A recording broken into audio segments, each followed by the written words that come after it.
ನಮಸ್ಕಾರ, ಸಿಟಿವಿ ನ್ಯೂಸ್ಗೆ ಸ್ವಾಗತ. ನಾನು ನಿರಂಜನ್ ಬಿ ದಾಸ್. ಮೊದಲಿಗೆ ಮುಖ್ಯಾಂಶಗಳು.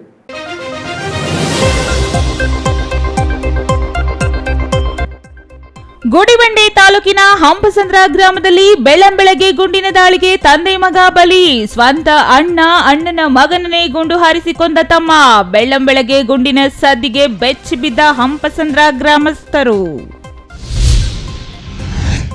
ಪ್ರತಿನಿತ್ಯ ಪ್ರಾಣ ಅಂಗೈಯಲ್ಲಿಟ್ಟುಕೊಂಡು ಶಾಲೆಗೆ ಹೋಗುವ ಸ್ಥಿತಿಯಲ್ಲಿ ಮಕ್ಕಳು. ಒಂದೇ ಬಸ್ನಲ್ಲಿ 120ಕ್ಕೂ ಹೆಚ್ಚು ವಿದ್ಯಾರ್ಥಿಗಳ ಪ್ರಯಾಣ. ಹೆಚ್ಚಿನ ಬಸ್ಗಾಗಿ ಮನವಿ ಕೊಟ್ಟರೂ ಸ್ಪಂದಿಸಿದ ಕೆಎಸ್ಆರ್ಟಿಸಿ ಅಧಿಕಾರಿಗಳು, ಜನಪ್ರತಿನಿಧಿಗಳು. ಕೆವಿ ಕ್ಯಾಂಪಸ್ನಲ್ಲಿ ನೂತನ ದಾಖಲೆ ಬರೆದ ರಕ್ತ ಸಂಗ್ರಹ. 2000 ಯೂನಿಟ್ಗೂ ಅಧಿಕ ರಕ್ತ ಸಂಗ್ರಹ ಮಾಡುವ ಮೂಲಕ ರಾಜ್ಯದಲ್ಲಿಯೇ ಮೊದಲ ಸ್ಥಾನಕ್ಕೇರಿದ ಕೆವಿ ಶಿಕ್ಷಣ ಸಂಸ್ಥೆಗಳು. ಚಿಕ್ಕಬಳ್ಳಾಪುರದಲ್ಲಿ 28ಕ್ಕೆ ಜಿಲ್ಲಾ ಬ್ರಾಹ್ಮಣ ಸಮ್ಮೇಳನ. ಸನಾತನ ಧರ್ಮ ಉಳಿವು ಸಮುದಾಯದ ಸಂಘಟನೆಗಾಗಿ ಸಮ್ಮೇಳನ ಎಂದ ಸಂಘದ ಅಧ್ಯಕ್ಷ ನಾಗಭೂಷಣ್. ವಿಪ್ರ ಬಂಧುಗಳು ಭಾಗವಹಿಸಲು ಮನವಿ. ವಾರ್ತೆಗಳ ವಿವರ. ಅದೊಂದು ಪುಟ್ಟ ಗ್ರಾಮ. ರಾತ್ರಿ ಮಲಗಿ ಬೆಳಗ್ಗೆ ನಿದ್ದೆಯಿಂದ ಏಳುವಷ್ಟರಲ್ಲಿ ಆ ಗ್ರಾಮದಲ್ಲಿ ಕೇಳಿಬಂದ ಗುಂಡಿನ ಸದ್ದು ಇಡೀ ಗ್ರಾಮವನ್ನೇ ಬೆಚ್ಚಿ ಬೀಳಿಸಿತ್ತು. ಅರೆ, ಏನಾಯಿತು ಎಂದು ನೋಡುವಷ್ಟರಲ್ಲಿ ರಕ್ತದ ಮಡುವಿನಲ್ಲಿ ವಿಲವಿಲ ಒದ್ದಾಡಿ ಮಗ ಪ್ರಾಣ ಬಿಟ್ಟಿದ್ರೆ, ಇತ್ತ ಆಸ್ಪತ್ರೆಯಲ್ಲಿ ಚಿಕಿತ್ಸೆ ಫಲಕಾರಿಯಾಗದೆ ಇಳಿ ವಯಸ್ಸಿನ ತಂದೆ ಕೊನೆಯುಸಿರು ಎಳೆದಿದ್ದ. ಇಷ್ಟಕ್ಕೂ ಅಲ್ಲಿ ಏನಾಯಿತು ಅಂತೀರಾ? ಈ ಸ್ಟೋರಿ ನೋಡಿ.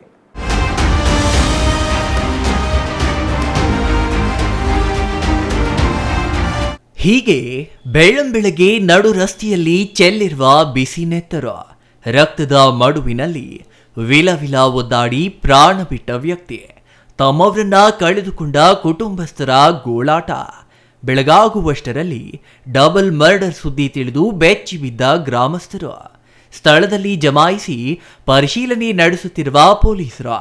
ಈ ದೃಶ್ಯಗಳು ಕಂಡು ಬಂದಿದ್ದು ಗುಡಿಬಂಡೆ ತಾಲೂಕಿನ ಹಂಪಸಂದ್ರ ಗ್ರಾಮದಲ್ಲಿ. ಹೀಗೆ ಗುಂಡೇಟಿಗೆ ಬಲಿಯಾಗಿರುವ ಮಗ ನಸೀರ್ ಅಹ್ಮದ್ ಆಸ್ಪತ್ರೆಯಲ್ಲಿ ಚಿಕಿತ್ಸೆ ಫಲಿಸದೆ ಸಾವನ್ನಪ್ಪಿದ್ದ ತಂದೆ ಮೆಹಬೂಬ್ ಸಾಬ್, ಇಬ್ಬರನ್ನ ಕೊಂದು ಪೊಲೀಸರಿಗೆ ಶರಣಾದ ತಮ್ಮ ಬಶೀರ್ ಅಹ್ಮದ್. ದಾಯಾದಿಗಳ ನಡುವೆ ಇದ್ದ ಆಸ್ತಿ ವಿವಾದ ತಾರಕಕ್ಕೇರಿ ತನ್ನ ಒಡ ಹುಟ್ಟಿದ ಅಣ್ಣ ಮತ್ತು ಅಣ್ಣನ ಮಗನ ಕೊಲೆಯಲ್ಲಿ ಅಂತ್ಯವಾಗಿದೆ. ದಾಯಾದಿಗಳ ನಡುವೆ ಹಲವು ವರ್ಷಗಳ ಹಿಂದಿನಿಂದ ಆಸ್ತಿಗಾಗಿ ಗಲಾಟೆ ನಡೆಯುತ್ತಿತ್ತು. ನ್ಯಾಯ ಪಂಚಾಯಿತಿ ಮಾಡಿದ್ರೂ ಬಗೆಹರಿಯದೆ ಪ್ರಕರಣ ಕೋರ್ಟ್ ಮೆಟ್ಟಿಲೇರಿದೆ.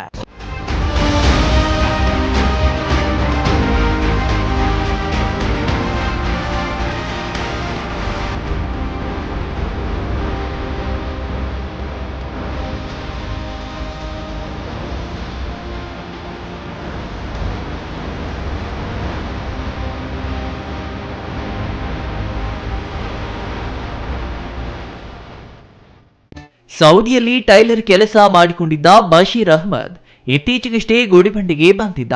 ತನ್ನ ಪತ್ನಿ ಮಕ್ಕಳೊಂದಿಗೂ ಸಂಬಂಧ ಅಷ್ಟಕ್ಕಷ್ಟೇ. ಅದೇನಾಯಿತೋ ಏನೋ, ಇಂದು ಬೆಳಗ್ಗೆ 5:30ಕ್ಕೆ ನಮಾಜ್ಗೆ ಹೋಗಲೆಂದು ಮನೆಯಿಂದ ಆಚೆ ಬಂದಿದ್ದ ತನ್ನ ಅಣ್ಣನ ಮಗ ನಸೀರ್ ಅಹ್ಮದ್ ಹಾಗೂ ತನ್ನ ಅಣ್ಣ ಮೆಹಬೂಬ್ ಪಾಷಾ ಮೇಲೆ ಗುಂಡು ಹಾರಿಸಿ ಮಚ್ಚಿನಿಂದ ಕೊಚ್ಚಿ ಕೊಲೆ ಮಾಡಿ ಬಾಗೇಪಲ್ಲಿ ಪೊಲೀಸರಿಗೆ ಶರಣಾಗಿದ್ದಾನೆ.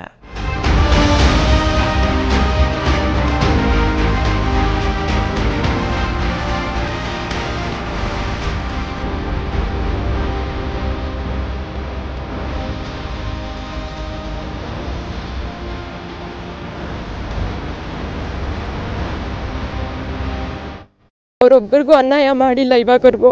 ಜಮೀನುಗಳಲ್ಲಾದರೂ ಏನಾದರೂ ಆಗಲಿ, ಮೊದಲಿಂದ ಇದು ಏನಿತ್ತೋ ಏನೋ ಗೊತ್ತಿಲ್ಲ.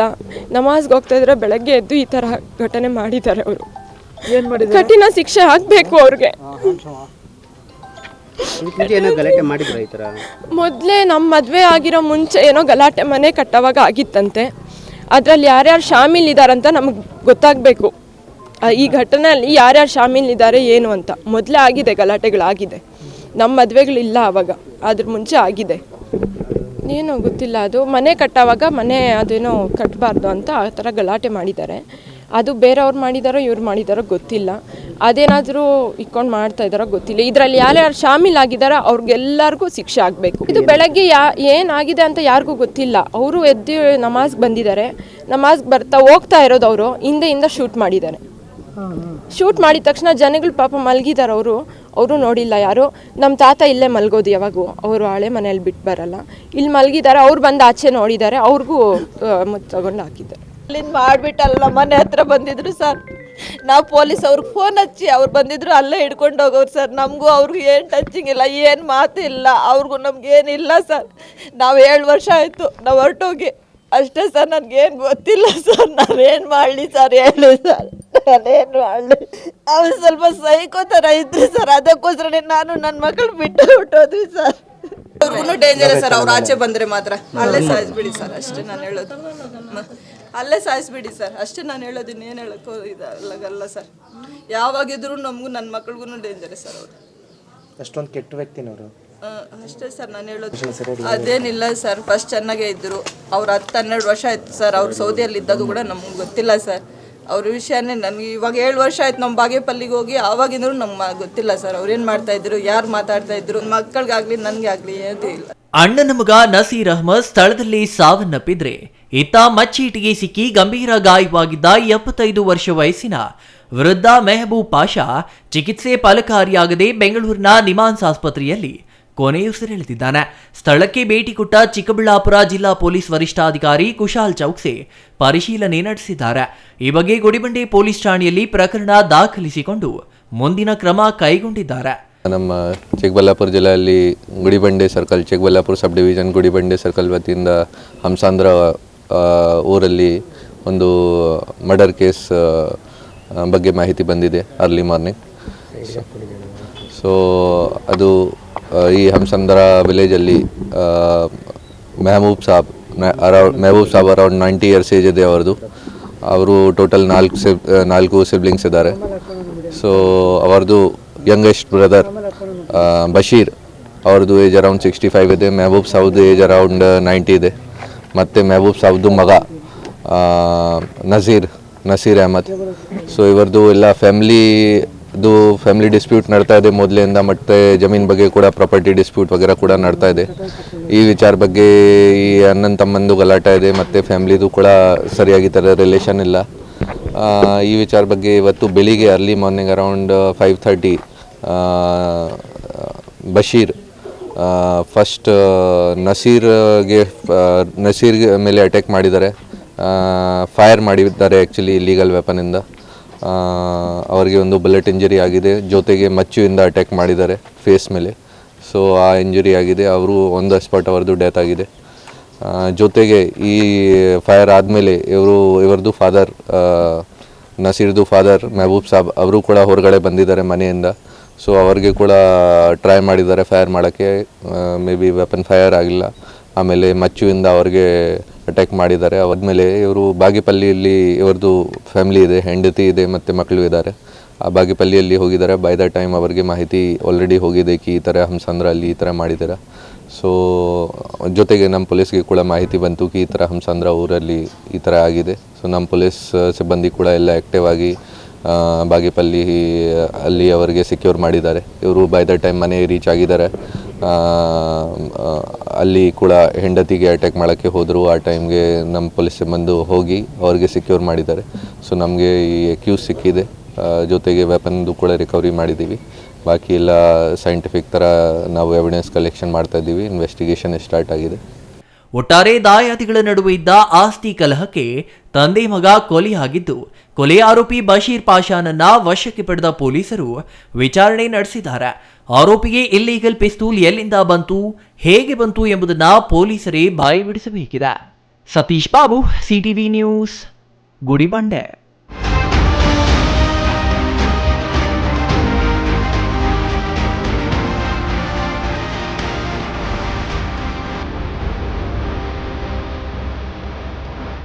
ಸರ್ಕಾರ ಶಾಲಾ ಕಾಲೇಜು ಮಕ್ಕಳಿಗಾಗಿ ಬಸ್ ವ್ಯವಸ್ಥೆ ಮಾಡಿದೆ.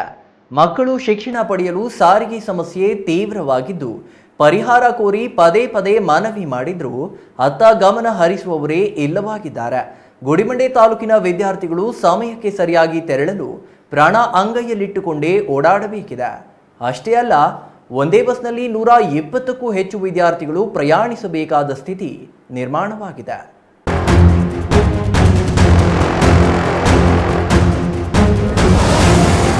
ಹೌದು, ಮಕ್ಕಳಿಗೆ ಕಡ್ಡಾಯವಾಗಿ ಶಿಕ್ಷಣ ನೀಡಬೇಕು ಎಂದು ಸರ್ಕಾರ ಘೋಷಣೆ ಮಾಡಿದೆ.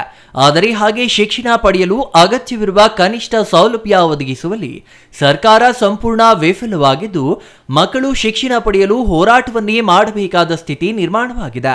ಗುಡಿಬಂಡೆ ತಾಲೂಕಿನ ಬೀಚಗಾನಹಳ್ಳಿ ಕ್ರಾಸ್ ಬಳಿ ಇರುವ ಆದರ್ಶ ವಿದ್ಯಾಲಯದಲ್ಲಿ ತಾಲೂಕಿನ ವಿವಿಧ ಕಡೆಯ ವಿದ್ಯಾರ್ಥಿಗಳು ವ್ಯಾಸಂಗ ಮಾಡುತ್ತಿದ್ದಾರೆ. ಶಾಲೆಗೆ ಪ್ರತಿನಿತ್ಯ ಸುಮಾರು 120ಕ್ಕೂ ಹೆಚ್ಚು ವಿದ್ಯಾರ್ಥಿಗಳು ಸರ್ಕಾರಿ ಬಸ್ನಲ್ಲಿ ಸಂಚರಿಸಬೇಕಿದೆ. ಆದರೆ ಶಾಲಾ ಸಮಯಕ್ಕೆ ಕೇವಲ ಒಂದೇ ಒಂದು ಬಸ್ ಈ ಮಾರ್ಗದಲ್ಲಿ ಸಂಚರಿಸುತ್ತದೆ. ಇದರಿಂದ ಈ ಒಂದೇ ಬಸ್ನಲ್ಲಿಯೇ 120ಕ್ಕೂ ಹೆಚ್ಚು ವಿದ್ಯಾರ್ಥಿಗಳು ಇವರೊಂದಿಗೆ ಇತರೆ ಪ್ರಯಾಣಿಕರು ಸಂಚರಿಸಬೇಕಿದೆ. 60 ಆಸನಗಳಿರುವ ಸರ್ಕಾರಿ ಬಸ್ನಲ್ಲಿ ಅದರ 2 ಪಟ್ಟಿಗೂ ಹೆಚ್ಚು ಜನರು ಪ್ರಯಾಣಿಸಬೇಕು. ಇದರಿಂದಾಗಿ ಮಕ್ಕಳು ತೀವ್ರ ಸಮಸ್ಯೆ ಎದುರಿಸುವಂತಾಗಿದೆ. ಅಲ್ಲದೆ ಈ ಮಾರ್ಗದ ರಸ್ತೆ ತೀವ್ರ ಹದಗೆಟ್ಟಿದ್ದು, ಬಸ್ಗೆ ಆಗಬಾರದ ಅನಾಹುತ ಸಂಭವಿಸಿದರೆ ಪರಿಣಾಮ ಏನಾಗಲಿದೆ ಎಂಬ ಆತಂಕ ಪೋಷಕರು ಮತ್ತು ವಿದ್ಯಾರ್ಥಿಗಳನ್ನ ಕಾಡುತ್ತಿದೆ. ಇದರ ಜೊತೆಗೆ ಶಕ್ತಿ ಯೋಜನೆಯನ್ನ ಸರ್ಕಾರ ಜಾರಿಗೊಳಿಸಿರುವ ಕಾರಣ ಈ ಸಮಸ್ಯೆ ಉಲ್ಬಣವಾಗಿದೆ ಎಂಬ ಆರೋಪಗಳು ಕೇಳಿಬಂದಿವೆ. ಸುಮಾರು ವರ್ಷಗಳಿಂದ ಈ ಭಾಗದಲ್ಲಿ ವಿದ್ಯಾರ್ಥಿಗಳು ಇದೇ ಸಮಸ್ಯೆ ಎದುರಿಸುತ್ತಿದ್ದಾರೆ. ಅನೇಕ ಬಾರಿ ಈ ಸಂಬಂಧ ಅಧಿಕಾರಿಗಳಿಗೆ, ಜನಪ್ರತಿನಿಧಿಗಳಿಗೆ ಮನವಿಯನ್ನು ನೀಡಿದ್ದಾರೆ. ಆದರೂ ಸಮಸ್ಯೆ ಮಾತ್ರ ಬಗೆಹರಿದಿಲ್ಲ. ಈ ಕುರಿತು ಮಾತನಾಡಿದ ಆದರ್ಶ ಶಾಲೆ ವಿದ್ಯಾರ್ಥಿಗಳು, ಬೀಚಗಾನಹಳ್ಳಿ ಕ್ರಾಸ್ನಲ್ಲಿರುವ ಶಾಲೆಗೆ ಪ್ರತಿನಿತ್ಯ 120ಕ್ಕೂ ಹೆಚ್ಚು ವಿದ್ಯಾರ್ಥಿಗಳು ಬಸ್ಸಿನಲ್ಲೇ ಸಂಚರಿಸುತ್ತಿರುವುದಾಗಿ ಅಳಲು ತೋಡಿಕೊಂಡಿದ್ದಾರೆ. ಈ ಹಿಂದೆ ಗುಡಿಬಂಡೆ ಬೀಚಗಾನಹಳ್ಳಿ ಕ್ರಾಸ್ ಮಾರ್ಗವಾಗಿ ಬೆಳಗ್ಗೆ 9ಕ್ಕೆ ಮತ್ತು 9:15ಕ್ಕೆ 2 ಬಸ್ಸು ಸಂಚಾರಕ್ಕೆ ಅವಕಾಶ ಕಲ್ಪಿಸಿದ್ರು. ಇದರಿಂದ ಅನುಕೂಲವಾಗುತ್ತಿತ್ತು. ಆದರೆ ಪ್ರಸ್ತುತ ಶೈಕ್ಷಣಿಕ ವರ್ಷದಲ್ಲಿ ಬೆಳಗ್ಗೆ 9ಕ್ಕೆ ಸಂಚರಿಸುತ್ತಿದ್ದ ಬಸ್ ಸಂಚಾರ ರದ್ದುಪಡಿಸಿದ್ದು, ಕಳೆದ ಕೆಲ ದಿನಗಳಿಂದ 9:15ಕ್ಕೆ ಗುಡಿಬಂಡೆಯಿಂದ ಹೊರಡುತ್ತಿದ್ದ ಬಸ್ಸು ಮಾತ್ರ ಮೊದಲಿನಂತೆ ನಿಗದಿತ ಸಮಯಕ್ಕೆ ಸಂಚರಿಸುತ್ತಿಲ್ಲ. ಈ ಬಸ್ಸು ಗುಡಿಬಂಡೆಯಿಂದ 9:40ಕ್ಕೆ ಹೊರಟು ಬೀಚಗಾನಹಳ್ಳಿ ಕ್ರಾಸ್ಗೆ 10:20ಕ್ಕೆ ತಲುಪುತ್ತೆ. ಇದರಿಂದ ಪ್ರತಿನಿತ್ಯ ತಡವಾಗಿ ಶಾಲೆಗೆ ಹೋಗಬೇಕಾದ ಸ್ಥಿತಿ ನಿರ್ಮಾಣವಾಗಿದೆ ಎಂದ್ರ. ಜೊತೆಗೆ ಸುಮಾರು 120ಕ್ಕೂ ಹೆಚ್ಚು ವಿದ್ಯಾರ್ಥಿಗಳು, ಇವರ ಜೊತೆಗೆ ಇತರೆ ಪ್ರಯಾಣಿಕರು ಒಂದೇ ಬಸ್ನಲ್ಲಿ ಸಂಚಾರ ಮಾಡುವುದರಿಂದ ಪ್ರಾಣಭೀತಿಯಲ್ಲಿಯೇ ಸಂಚರಿಸಬೇಕಾದ ಸ್ಥಿತಿ ಇದೆ. ಈ ಸಂಬಂಧ ಈಗಾಗಲೇ ಹಲವು ಬಾರಿ ಮನವಿಗಳನ್ನ ಕೆಎಸ್ಆರ್ಟಿಸಿ ಅಧಿಕಾರಿಗಳಿಗೆ ನೀಡಿದ್ರು ಕ್ರಮ ತೆಗೆದುಕೊಂಡಿಲ್ಲ. ಕೂಡಲೇ ಸಮಸ್ಯೆ ಬಗೆಹರಿಸದಿದ್ದಲ್ಲಿ ಬೀಚಗಾನಹಳ್ಳಿ ರಾಷ್ಟ್ರೀಯ ಹೆದ್ದಾರಿ 7ರಲ್ಲಿ ಪ್ರತಿಭಟನೆ ಮಾಡುವುದಾಗಿ ಆಕ್ರೋಶ ಹೊರಹಾಕಿದ್ದಾರೆ. ದಿನ ಬೆಳಗ್ಗೆ ಗುಡಿಬಂಡೆಯಿಂದ ಬೀಚಗಾನಹಳ್ಳಿ ಕ್ರಾಸ್ ಆದರ್ಶ ಶಾಲೆಗೆ ಗೌರ್ಮೆಂಟ್ ಬಸ್ಸಲ್ಲಿ ಬರ್ತೀವಿ. ಮೊದಲು 9 ಗಂಟೆಗೊಂದು 9:15ಗೆ 2 ಬಸ್ ಇರ್ತಾಯಿತ್ತು. ಆದರೆ ಈಗ 9 ಗಂಟೆದು ಕ್ಯಾನ್ಸಲ್ ಮಾಡಿದ್ದಾರೆ. 9:15 9:45 ಬರ್ತಾ ಇದೆ. ಇಲ್ಲಿಗೆ ಬರೋಷ್ಟೊತ್ತಿಗೆ 10:20 ಆಗುತ್ತೆ. ಅದಕ್ಕೆ ನಮ್ಮ ಪ್ರೇಯರ್ ಮಿಸ್ ಆಗ್ತಾಯಿದೆ. ಕ್ಲಾಸು 10 ಮಿನಿಟ್ಸ್ ಲೇಟ್ ಆಗ್ತಾಯಿದೆ. ಕ್ಷೀರಭಾಗ್ಯ ಸಿಗ್ತಾ ಇಲ್ಲ. ಸಾರಿಗೆ ಇಲಾಖೆಯವರಿಗೆ ಮನವಿ ಪತ್ರ ಕೂಡ ಕಳಿಸಿದ್ದೀವಿ, ಆದರೆ ಅವರು ಕ್ರಮ ಕೈಗೊಂಡಿಲ್ಲ. ಹೀಗೆ ಆದರೆ 4 ದಿನದಲ್ಲಿ ಪ್ರತಿಭಟನೆ ಮಾಡಬೇಕಾಗುತ್ತದೆ. Satish Babu, CTV news, Gudibande.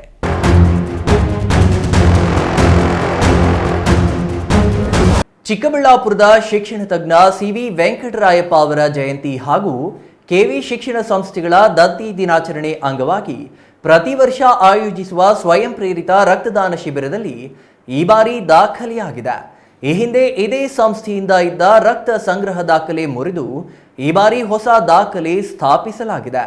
ಸುಮಾರು 2,000ಕ್ಕೂ ಹೆಚ್ಚು ಯೂನಿಟ್ ರಕ್ತ ಸಂಗ್ರಹ ಮಾಡುವ ಮೂಲಕ ರಾಜ್ಯದಲ್ಲಿಯೇ ಅತಿ ಹೆಚ್ಚು ರಕ್ತ ಸಂಗ್ರಹ ಮಾಡಿದ ಸಂಸ್ಥೆಯ ಸಾಲಿನಲ್ಲಿ ಈ ಬಾರಿ KV ಶಿಕ್ಷಣ ಸಂಸ್ಥೆಗಳು ಮೊದಲ ಸಾಲಿನಲ್ಲಿ ನಿಂತಿವೆ.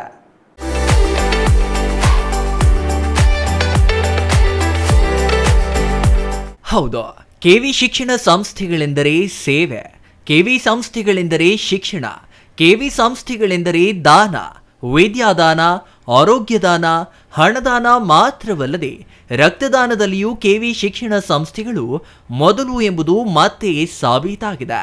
1754 ಯೂನಿಟ್ ರಕ್ತ ಸಂಗ್ರಹಣೆ ಮಾಡುವ ಮೂಲಕ ರಾಜ್ಯದಲ್ಲಿಯೇ ಅತಿ ಹೆಚ್ಚು ರಕ್ತ ಸಂಗ್ರಹ ಮಾಡಿದ ಸಂಸ್ಥೆಯಾಗಿ ಈಗಾಗಲೇ ದಾಖಲೆ ಮಾಡಿದ್ದ KV ಶಿಕ್ಷಣ ಸಂಸ್ಥೆಗಳು ಇದೀಗ 2,000ಕ್ಕೂ ಹೆಚ್ಚು ರಕ್ತ ಸಂಗ್ರಹ ಮಾಡುವ ಮೂಲಕ ತಮ್ಮ ದಾಖಲೆಯನ್ನ ತಾವೇ ಮುರಿದು ಹೊಸ ದಾಖಲೆ ಬರೆಯುವಲ್ಲಿ ಯಶಸ್ವಿಯಾಗಿದೆ.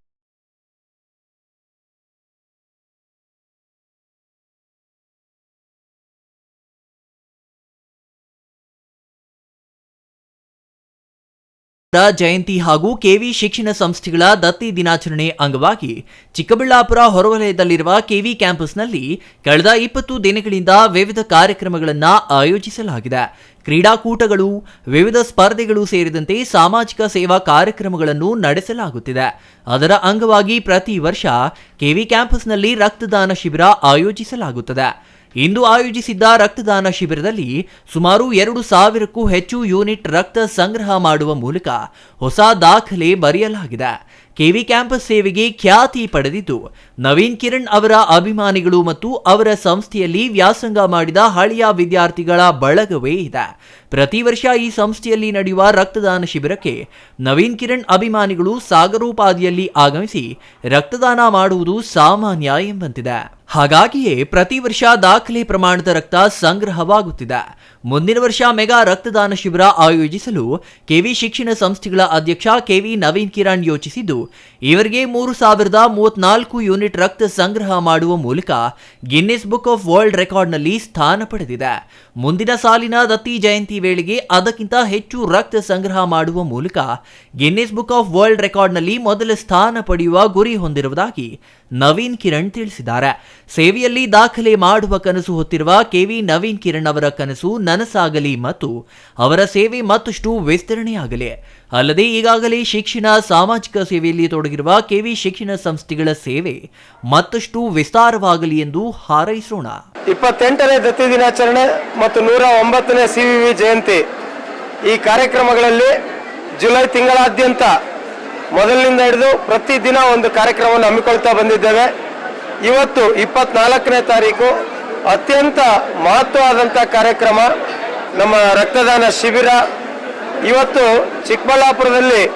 ಚಿಕ್ಕಬಳ್ಳಾಪುರದ CVV ಕ್ಯಾಂಪಸ್ನ ಒಳಾಂಗಣ ಕ್ರೀಡಾಂಗಣದಲ್ಲಿ ರಕ್ತದ ಜಾತ್ರೆ ನಡೀತಾ ಇದೆ.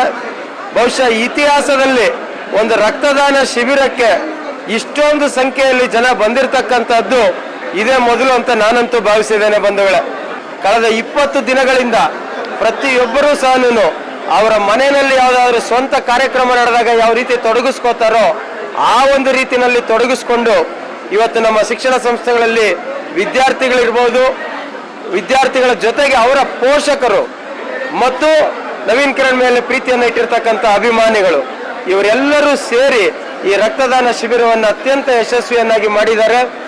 ದಾಖಲೆ ಪ್ರಮಾಣದಲ್ಲಿ ಈಗಾಗಲೇ ರಕ್ತದಾನ ಶಿಬಿರ ನಡೀತಾ ಇದೆ. ಸಮಯ 12:30. ಈಗಾಗಲೇ 600ಕ್ಕೂ ಹೆಚ್ಚು ಯೂನಿಟ್ಗಳ ಒಂದು ರಕ್ತದಾನವನ್ನು ಈಗಾಗಲೇ ಪೂರೈಸಿದ್ದೇವೆ. ನನಗೆ ಸಂಪೂರ್ಣ ನಂಬಿಕೆ ಇದೆ, ಈ ಬಾರಿ 2,000ಕ್ಕಿಂತಲೂ ಹೆಚ್ಚು ಯೂನಿಟ್ಗಳನ್ನು ನಾವು ರಕ್ತ ಶೇಖರಣೆಯನ್ನು ಮಾಡ್ತೀವಿ ಅಂತಕ್ಕಂಥ ನಂಬಿಕೆ ಇದೆ. 1,782 ಈಗ ಇರ್ತಕ್ಕಂತಹ ದಾಖಲೆ ಕರ್ನಾಟಕ ರಕ್ಷಣಾ ವೇದಿಕೆಯವರ ಹೆಸರಲ್ಲಿದೆ. ಬಹುಶಃ ಇವತ್ತು ಸಂಜೆ ಆ ದಾಖಲೆಯನ್ನು ಮುರಿದು ಚಿಕ್ಕಬಳ್ಳಾಪುರದ CV ಮತ್ತು ಕೆವಿ ಮತ್ತು ಪಂಚಗಿರಿ ದತ್ತಿಗಳ ಹೆಸರಿಗೆ ಆ ದಾಖಲೆಯನ್ನು ನಿರ್ಮಿಸ್ತೀವಿ ಅಂತ ನಂಬಿಕೆ ನನಗೆ ಇದೆ. Praveen, CTV news, Chikkaballapur.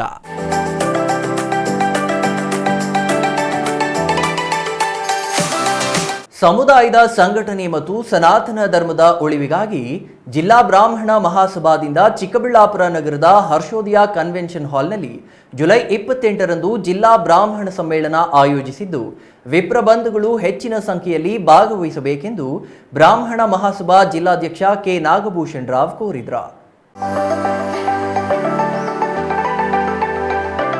ಸಮುದಾಯದ ಸಂಘಟನೆ ಮತ್ತು ಸನಾತನ ಧರ್ಮದ ಉಳಿವಿಗಾಗಿ ಜಿಲ್ಲಾ ಬ್ರಾಹ್ಮಣ ಮಹಾಸಭಾದಿಂದ ಚಿಕ್ಕಬಳ್ಳಾಪುರ ನಗರದ ಹರ್ಷೋದಯ ಕನ್ವೆನ್ಷನ್ ಹಾಲ್ನಲ್ಲಿ ಜುಲೈ 28ರಂದು ಜಿಲ್ಲಾ ಬ್ರಾಹ್ಮಣ ಸಮ್ಮೇಳನ ಆಯೋಜಿಸಿದ್ದು, ವಿಪ್ರ ಬಂಧುಗಳು ಹೆಚ್ಚಿನ ಸಂಖ್ಯೆಯಲ್ಲಿ ಭಾಗವಹಿಸಬೇಕೆಂದು ಬ್ರಾಹ್ಮಣ ಮಹಾಸಭಾ ಜಿಲ್ಲಾಧ್ಯಕ್ಷ ಕೆ ನಾಗಭೂಷಣ್ ರಾವ್ ಕೋರಿದರು.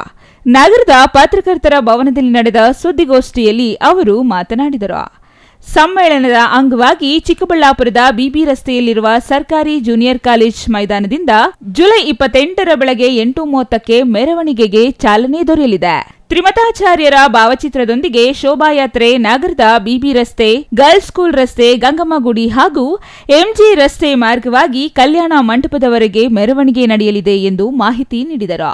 ಸಮ್ಮೇಳನದ ಉದ್ಘಾಟನೆಯನ್ನು ಆರೋಗ್ಯ ಮತ್ತು ಕುಟುಂಬ ಕಲ್ಯಾಣ ಇಲಾಖೆ ಸಚಿವ ದಿನೇಶ್ ಗುಂಡೂರಾವ್ ನೆರವೇರಿಸಲಿದ್ದು, ರಾಜ್ಯ ಬ್ರಾಹ್ಮಣ ಅಭಿವೃದ್ಧಿ ಮಂಡಳಿ ಅಧ್ಯಕ್ಷ ಆಸಗೋಡು ಜಯಸಿಂಹ ಅಧ್ಯಕ್ಷತೆ ವಹಿಸಲಿದ್ದಾರೆ.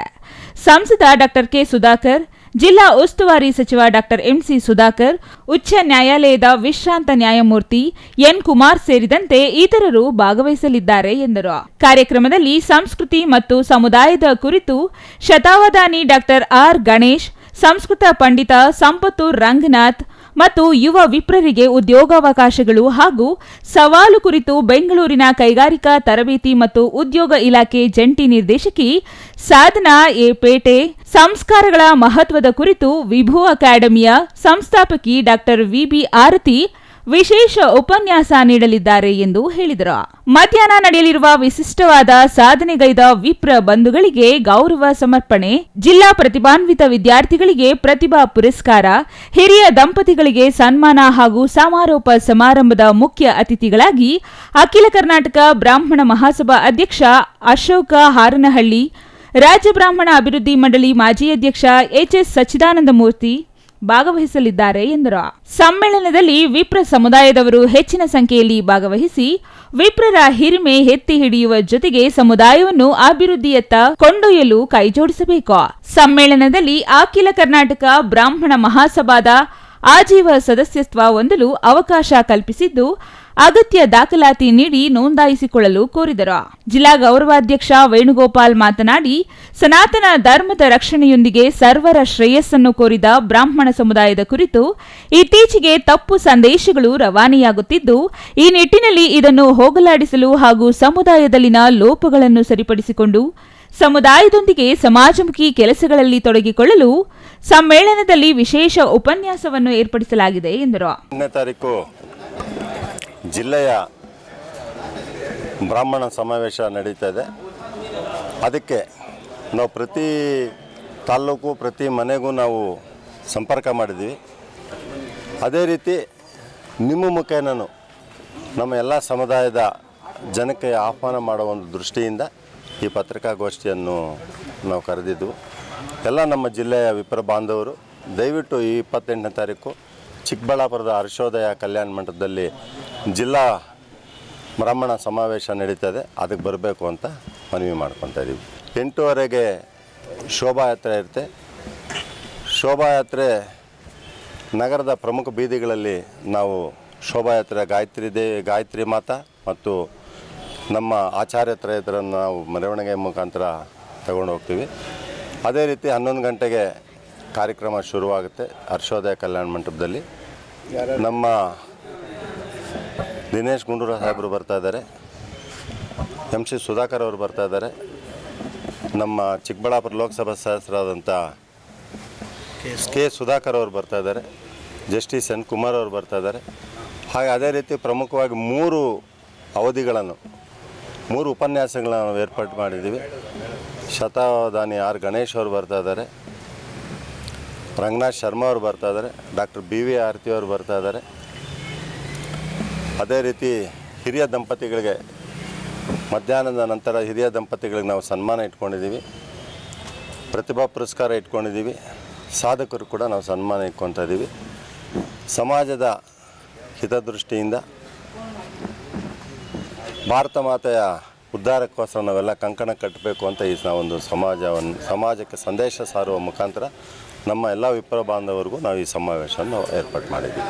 ಜಿಲ್ಲಾ ನ್ಯಾಯಾಧೀಶ ಚೇಳೂರಿನ ಸಿಎಸ್ ಜಿತೇಂದ್ರ, ಅಪರ ಜಿಲ್ಲಾಧಿಕಾರಿ ಡಾಕ್ಟರ್ ಎನ್ ಭಾಸ್ಕರ್, ರಾಜ್ಯ ಬ್ರಾಹ್ಮಣ ಅಭಿವೃದ್ಧಿ ಮಂಡಳಿ ವ್ಯವಸ್ಥಾಪಕ ನಿರ್ದೇಶಕಿ ಪಿವಿ ಪೂರ್ಣಿಮಾ, ಗೌರಿಬಿದನೂರು ತಾಲೂಕಿನ ಹೊಸೂರಿನ ಡಾಕ್ಟರ್ ಸುಬ್ರಹ್ಮಣ್ಯ, ಡಿಪಾಳ್ಯದ ಇಸ್ರೋ ವಿಜ್ಞಾನಿ ಕೆಆರ್ ಶ್ರೀನಾಥ್, ಪ್ರಾದೇಶಿಕ ಸಾರಿಗೆ ಅಧಿಕಾರಿ ವಿವೇಕಾನಂದ, ಬಾಗೇಪಲ್ಲಿ ವೃತ್ತ ನಿರೀಕ್ಷಕ ಜನಾರ್ದನ್, ಗುಡಿಬಂಡೆ ತಾಲೂಕಿನ ಎಲ್ಲೋಡಿನ ಮಂಕಾಲ ಶ್ರೀ ಹರೀಶ್ ಶರ್ಮಾ, ಶಿಡ್ಲಘಟ್ಟ ವೈದ್ಯ ಡಾಕ್ಟರ್ ಡಿಟಿ ಸತ್ಯನಾರಾಯಣರಾವ್, ಚಿಂತಾಮಣಿ ನೇತ್ರ ತಜ್ಞ ಡಾಕ್ಟರ್ ವೈಎಲ್ ರಾಜಶೇಖರ್ ಅವರನ್ನು ಕಾರ್ಯಕ್ರಮದಲ್ಲಿ ಸನ್ಮಾನಿಸಲಾಗುವುದು ಎಂದು ಕೆ ನಾಗಭೂಷಣ್ ರಾವ್ ತಿಳಿಸಿದರು. ಇನ್ನು ಈ ಸಂದರ್ಭದಲ್ಲಿ ವೆಂಕಟೇಶ್ ಅಯ್ಯರ್, ರಮೇಶ್, ಕೆಪಿ ನವಮೋಹನ್, ವೆಂಕಟೇಶ್ ಮೂರ್ತಿ, ಶಿವಪ್ರಕಾಶ್, ನಾಗಭೂಷಣ್, ರಘುವೀರ್, ಶರ್ಮಾ, ರಾಘವೇಂದ್ರ, ಸೂರ್ಯಪ್ರಕಾಶ್, ರಾಘವೇಂದ್ರ ರಾವ್, ಶಾರದಾ, ನಳಿನಾ, ಉಷಾ, ಲಕ್ಷ್ಮಿ ಮತ್ತಿತರರು ಹಾಜರಿದ್ದರು. Praveen, CTV news, Chikkaballapur. ವಿದ್ಯಾರ್ಥಿಗಳು ಕಾಲೇಜಿಗೆ ಬಂದರೆ ಸೊಳ್ಳೆಗಳ ಕಾಟ, ಶೌಚಾಲಯವಿಲ್ಲ, ಶುದ್ಧ ಕುಡಿಯುವ ನೀರಿಲ್ಲ, ಕನಿಷ್ಠ ಮೂಲ ಸೌಕರ್ಯಗಳಂತೂ ಇಲ್ಲವೇ ಇಲ್ಲ. ವಿದ್ಯಾಭ್ಯಾಸಕ್ಕೆ ಕಾಲೇಜಿಗೆ ಕಟ್ಟಡವೇ ಇಲ್ಲ. ಹೀಗೆ ಇಲ್ಲಗಳ ನಡುವೆ ವಿದ್ಯಾರ್ಥಿಗಳು ವಿದ್ಯಾಭ್ಯಾಸ ಮಾಡುವ ದುಸ್ಥಿತಿ. ಹಾಗಾದರೆ ಯಾವುದು ಆ ಕಾಲೇಜು? ಯಾಕೆ ಅಲ್ಲಿ ಈ ಸಮಸ್ಯೆ ಅಂತೀರಾ? ನೀವೇ ನೋಡಿ.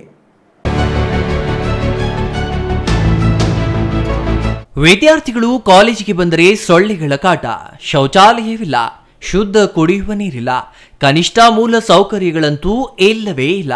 ವಿದ್ಯಾಭ್ಯಾಸಕ್ಕೆ ಕಾಲೇಜಿಗೆ ಕಟ್ಟಡವೇ ಇಲ್ಲ. ಹೀಗೆ ಇಲ್ಲಗಳ ನಡುವೆ ವಿದ್ಯಾರ್ಥಿಗಳು ವಿದ್ಯಾಭ್ಯಾಸ ಮಾಡುವ ದುಸ್ಥಿತಿ. ಇಷ್ಟೆಲ್ಲ ಸಮಸ್ಯೆಗಳಿರೋದು ಯಾವುದೋ ಗ್ರಾಮೀಣ ಪ್ರದೇಶದ ಹಿಂದುಳಿದ ಗ್ರಾಮದಲ್ಲಿ ಅಂತ ತಿಳಿಯಬೇಡಿ. ನಮ್ಮ ರಾಜ್ಯದ ಮುಖ್ಯಮಂತ್ರಿ ಇದ್ದಾರಲ್ಲ ಸಿದ್ದರಾಮಯ್ಯ, ಅವರದೇ ತವರು ಜಿಲ್ಲೆಯಲ್ಲಿ.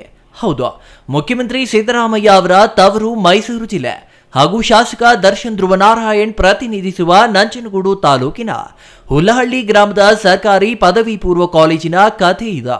ಸರ್ಕಾರಿ ಶಾಲಾ ಕಾಲೇಜು ಎಂದರೆ ಮೂಗು ಮುರಿಯುತ್ತಿರುವ ಈ ಕಾಲಘಟ್ಟದಲ್ಲಿ ಸರ್ಕಾರಿ ಶಾಲಾ ಕಾಲೇಜುಗಳ ಬಗ್ಗೆ ಅಧಿಕಾರಿಗಳು ಮತ್ತು ಜನಪ್ರತಿನಿಧಿಗಳು ನಿರ್ಲಕ್ಷ್ಯ ವಹಿಸಿರುವುದು ಎದ್ದು ಕಾಣುತ್ತಿದೆ. ಹುಲ್ಲಹಳ್ಳಿ ಗ್ರಾಮದಲ್ಲಿರುವ ಸರ್ಕಾರಿ ಪದವಿ ಪೂರ್ವ ಕಾಲೇಜಿನಲ್ಲಿ 80ಕ್ಕೂ ಹೆಚ್ಚು ವಿದ್ಯಾರ್ಥಿಗಳು ವಿದ್ಯಾಭ್ಯಾಸ ಮಾಡುತ್ತಿದ್ದಾರೆ. ಈ ಕಾಲೇಜು ಕೇವಲ ವಾಣಿಜ್ಯ ವಿಭಾಗವನ್ನ ಮಾತ್ರ ಹೊಂದಿದೆ. ಕಲಾ ಮತ್ತು ವಿಜ್ಞಾನ ವಿಭಾಗಗಳನ್ನ ಮುಚ್ಚಲಾಗಿದೆ. ಕಲಾ ವಿಜ್ಞಾನ ವಿಭಾಗಗಳಿಲ್ಲದೆ ವಿದ್ಯಾರ್ಥಿಗಳು ಖಾಸಗಿ ಕಾಲೇಜುಗಳತ್ತ ಒಲವು ತೋರಿಸುತ್ತಿದ್ದಾರೆ. ಸುಸಜ್ಜಿತ ಕಟ್ಟಡವಿಲ್ಲದೆ ವಿದ್ಯಾರ್ಥಿಗಳ ಸಂಖ್ಯೆ ವರ್ಷಕ್ಕೆ ಕಡಿಮೆಯಾಗುತ್ತಾ ಬಂದಿದೆ. ಹುಲ್ಲಹಳ್ಳಿ ಗ್ರಾಮದ ಸರ್ವೆ ನಂಬರ್ 414ರ 1 ಎಕರೆ 6 ಗುಂಟೆ ಪ್ರದೇಶದಲ್ಲಿ ಸರ್ಕಾರಿ ಪದವಿ ಪೂರ್ವ ಕಾಲೇಜಿಗೆ ನೀಡಲಾಗಿದೆ.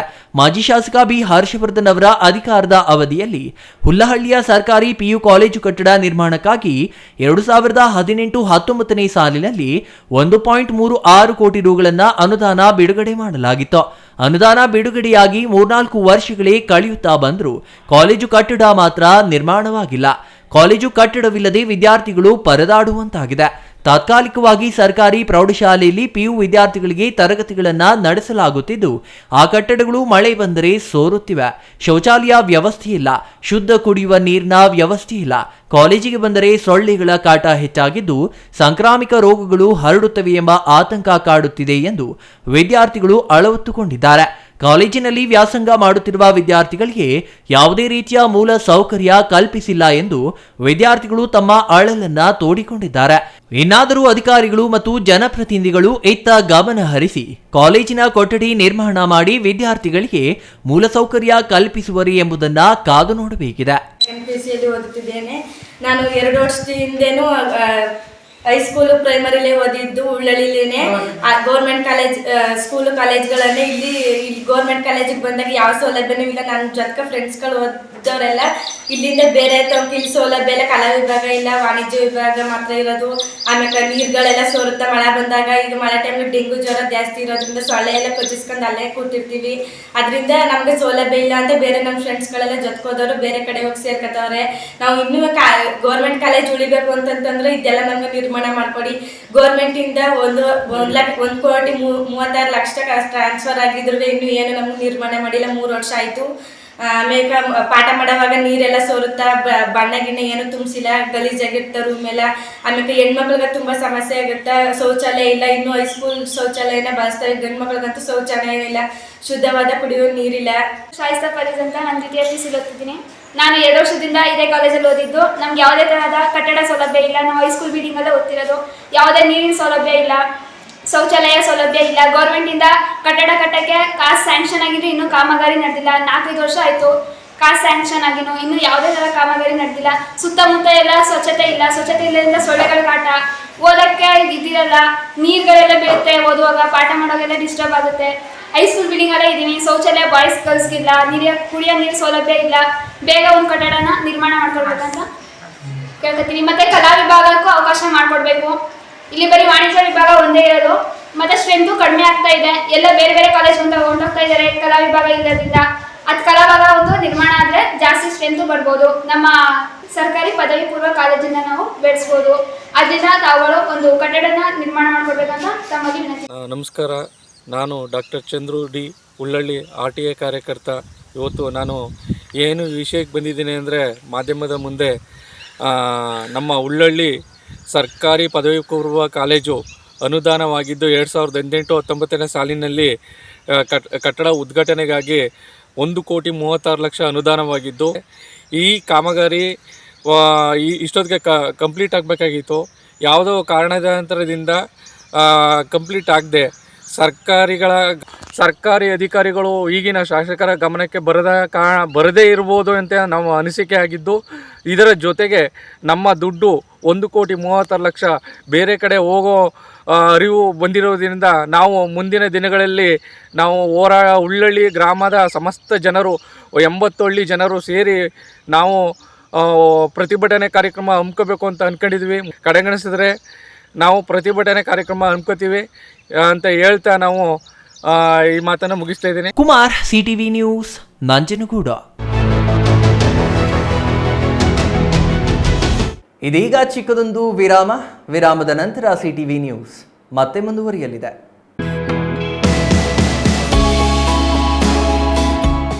ಶ್ರೀ ಚಾಮವಿ ಪಾರ್ಟಿ ಹಾಲ್, 4ನೇ ಮಹಡಿ, ಶ್ರೀ ಚಾಮವಿ ಕಾಂಪ್ಲೆಕ್ಸ್, ಗೆರಿಯಾ ಶೋರೂಮ್ನ ಮೇಲೆ, ನಂಬರ್ 232T, BB ರಸ್ತೆ, ಚಿಕ್ಕಬಳ್ಳಾಪುರ. ನಿಮ್ಮ ಎಲ್ಲ ಶುಭ ಕಾರ್ಯಗಳಿಗೆ ಸುಸಜ್ಜಿತ ಪಾರ್ಟಿ ಹಾಲ್ ಚಿಕ್ಕಬಳ್ಳಾಪುರದಲ್ಲಿ ಸಿದ್ಧ. ಹುಟ್ಟುಹಬ್ಬ, ನಾಮಕರಣ ಕಾರ್ಯಕ್ರಮ ಯಾವುದೇ ಇರಲಿ, ನಿಮ್ಮ ನಿರೀಕ್ಷೆಗೆ ತಕ್ಕ ಪಾರ್ಟಿ ಹಾಲ್. ನಮ್ಮಲ್ಲಿ ದೊರೆಯುವ ಸೌಲಭ್ಯಗಳು: ವಿಶಾಲವಾದ party hall, 1 dining hall, modern ಅಡುಗೆ ಕೋಣೆ, 300 ಅತಿಥಿಗಳ ಆಸನ ಸಾಮರ್ಥ್ಯ, 2 ಕೊಠಡಿಗಳು ಸಸ್ಯಾಹಾರಿಗಳಿಗೆ ಮಾತ್ರ, AC ಕೇಂದ್ರೀಕೃತ ಪಾರ್ಟಿ ಹಾಲ್, ಪ್ರೊಜೆಕ್ಟರ್ ಮತ್ತು ಪರದೆಯೊಂದಿಗೆ ಸಿದ್ಧವಾಗಿದೆ. AI ಸ್ಪೀಕರ್ಗಳಿಂದ ಆವೃತ, ಲಿಫ್ಟ್ ಕೂಡ ಲಭ್ಯವಿದೆ. 100 ಕಾರ್ಗಳಿಗೆ ಪಾರ್ಕಿಂಗ್ ವ್ಯವಸ್ಥೆ, ಪವರ್ ಬ್ಯಾಕಪ್ ಜನರೇಟರ್ ಲಭ್ಯ. ಕೂಡಲೇ ಸಂಪರ್ಕಿಸಿ 9916161691 9739702077.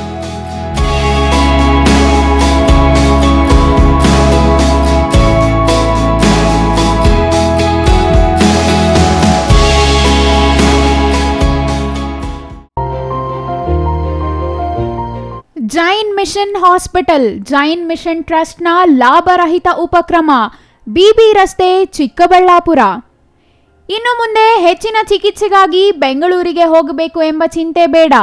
ಚಿಕ್ಕಬಳ್ಳಾಪುರದ ಮೊಟ್ಟ ಮೊದಲ ಅತ್ಯಾಧುನಿಕ ತಂತ್ರಜ್ಞಾನ, ಗುಣಮಟ್ಟದ ವೈದ್ಯಕೀಯವನ್ನು ಒಳಗೊಂಡ ಏಕೈಕ ಆಸ್ಪತ್ರೆ ಜೈನ್ ಮಿಷನ್ ಹಾಸ್ಪಿಟಲ್. ದಿನದ 24 ಗಂಟೆಗಳು ನೆಬುಲೈಸೇಷನ್, ಹೆರಿಗೆ, ICU, ಟ್ರಾಮ್ ಸೆಂಟರ್, ಆಂಬ್ಯುಲೆನ್ಸ್ ಸೇವೆಗಳು ಲಭ್ಯವಿದೆ.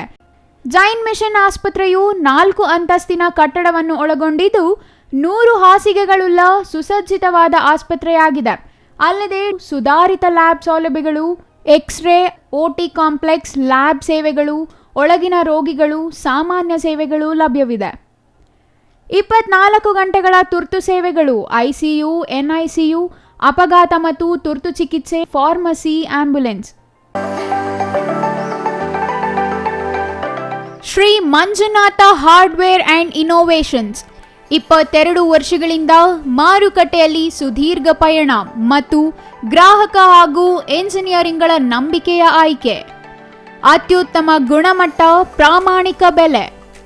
Engineer choices, architect choices, corporates, house owners, carpenter choices, hardware dealers ಹಾಗೂ ಇನ್ನಿತರರಿಗೆ ಹೋಲ್ಸೇಲ್ ದರದಲ್ಲಿ ಸಿಗುವ ಸ್ಥಳವೇ ಶ್ರೀ ಮಂಜುನಾಥ ಹಾರ್ಡ್ವೇರ್ ಮತ್ತು ಇನ್ನೋವೇಷನ್ಸ್. ವಿವಿಧ ರೀತಿಯ ವಿನ್ಯಾಸಗಳುಳ್ಳ ಡೆಕೋರೇಟಿವ್, ಪ್ರೊಟೆಕ್ಟಿವ್, ಫಂಕ್ಷನಲ್ ಹಾಗೂ ಉತ್ತಮ ದರದಲ್ಲಿ ಗುಣಮಟ್ಟದ ಹಾರ್ಡ್ವೇರ್ ವಸ್ತುಗಳು ನಮ್ಮಲ್ಲಿ ದೊರಕುತ್ತದೆ. ವಿಳಾಸ: ರಿಲಯನ್ಸ್ ಪೆಟ್ರೋಲ್ ಬಂಕ್ ಹತ್ತಿರ, BB ರಸ್ತೆ, ಚಿಕ್ಕಬಳ್ಳಾಪುರ. ಮೊಬೈಲ್ ಸಂಖ್ಯೆ 9739393927, ಮತ್ತೊಂದು ಸಂಖ್ಯೆ 9008680303.